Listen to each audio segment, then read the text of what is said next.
Alors, aujourd'hui, on va se pencher sur un sujet qui peut paraître simple, mais qui est en fait ultra stratégique.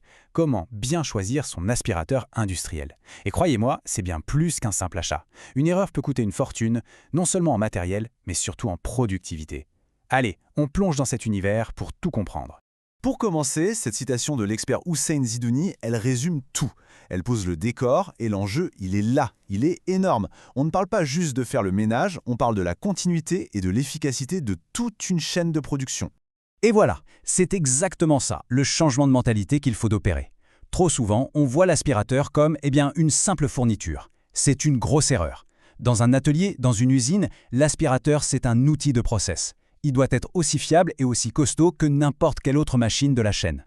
Bon, commençons par la catégorie que tout le monde connaît ou croit connaître, les solutions mobiles.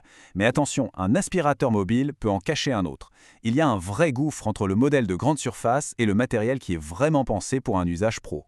Alors, la différence technique, elle est fondamentale, et tout se joue au niveau du refroidissement du moteur. Sur un modèle commercial, l'air qui est aspiré sert aussi à refroidir le moteur. C'est le scénario catastrophe assuré. Imaginez, on aspire de la poussière de plâtre, le filtre se bouche, l'air ne passe plus et hop, le moteur grille. La technologie bypass des modèles pro, elle résout ce problème avec deux circuits d'air bien distincts. L'un inspire, l'autre refroidit. Et c'est ça qui fait toute la différence et qui leur permet même d'aspirer de l'eau sans aucun risque. Le choix de la matière de la cuve est tout aussi important. Pour un chantier, par exemple, le plastique ABS, c'est top, ça encaisse les chocs. Mais dans l'agroalimentaire, c'est inox 304 obligatoire, pas de discussion. C'est une question d'hygiène et de lutte contre la corrosion. Et si on monte d'un cran, dans la chimie, avec des produits agressifs, là, il faut passer à l'inox 316. C'est le seul qui tient la route face aux acides. Ok, maintenant on change de catégorie. On quitte le monde du simple nettoyage pour entrer dans celui de la manutention pneumatique. Là on parle de machines qui ne sont pas faites pour tourner quelques minutes par jour, non, elles sont conçues pour s'intégrer au rythme de l'usine, parfois 24 heures sur 24. Le secret de cette endurance, c'est quoi? C'est le moteur triphasé asynchrone. Contrairement à un moteur classique à charbon, qui va tenir 800, peut-être 1000 heures, le moteur triphasé, lui, il est quasiment indestructible. Il est conçu pour ce qu'on appelle le service continu, ou classe S1. En clair, il peut tourner jour et nuit, non-stop, sans jamais surchauffer. Petite question qui va peut-être un peu bousculer les idées reçues. Comment on fait pour aspirer quelque chose qui est plus lourd que l'air? Un aspirateur classique, ça crée un courant d'air. Mais ce n'est pas avec ça qu'on va soulever des copeaux de métal ou de la poussière de ciment. Alors, comment ça marche dans une cimenterie? La solution, c'est ce qu'on appelle les aspirateurs à haute dépression. En fait, la physique est inversée. On ne cherche pas un grand débit d'air, mais une force de succion monstrueuse.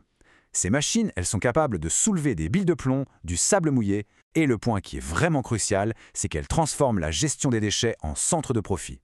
On récupère des tonnes de matières premières perdues et on la réinjecte directement dans la production. Passons maintenant aux machines de pointe, les spécialistes. Celles qui sont conçues sur mesure pour répondre à des problèmes de déchets très spécifiques et qui, souvent, coûtent très cher à l'entreprise.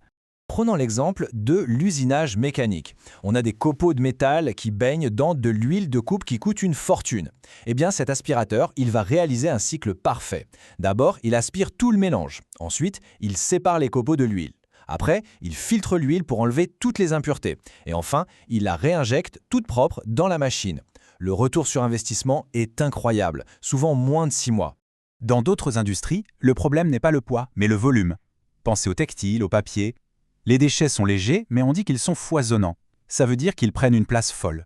Un aspirateur normal serait plein en 2 minutes. C'est juste impossible de travailler comme ça. Et là, la solution est vraiment maligne. Ce sont des aspirateurs conçus à la verticale. Le moteur n'est pas au-dessus, il est déporté sur le côté ou en bas. Ça libère 100% du volume de la cuve pour le stockage et la filtration. Résultat, on peut tasser la matière et travailler bien plus longtemps sans avoir à vider la cuve. Parfois, même la meilleure machine mobile du monde, elle ne suffit plus. Elle atteint ses limites.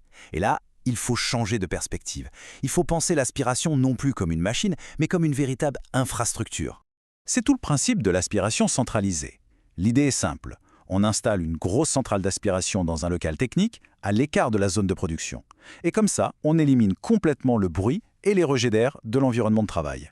Les avantages sont juste énormes. Côté santé, tout l'air vicié est rejeté dehors. C'est indispensable pour les salles blanches ou les labos. Côté productivité, le gain de temps est fou. L'opérateur n'a plus qu'à brancher un simple tuyau au mur. Et côté sécurité, plus de machines lourdes à déplacer, plus de câbles électriques qui traînent par terre, c'est le jour et la nuit. Et pour les zones les plus dangereuses, qu'est-ce qu'on fait?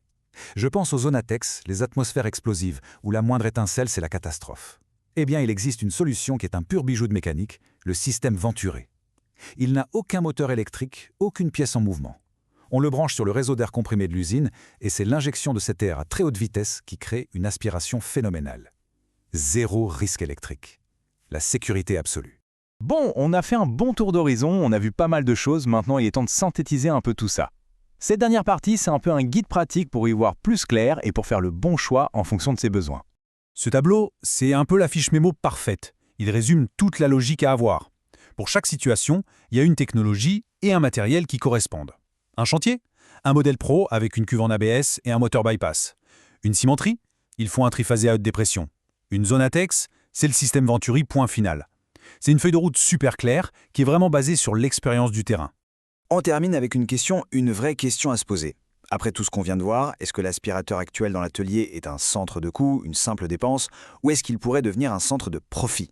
Parce qu'un aspirateur bien choisi, ce n'est pas une charge, c'est un investissement qui booste la sécurité, la productivité et qui peut même, on l'a vu, rapporter de l'argent. Maintenant, la balle est dans votre camp.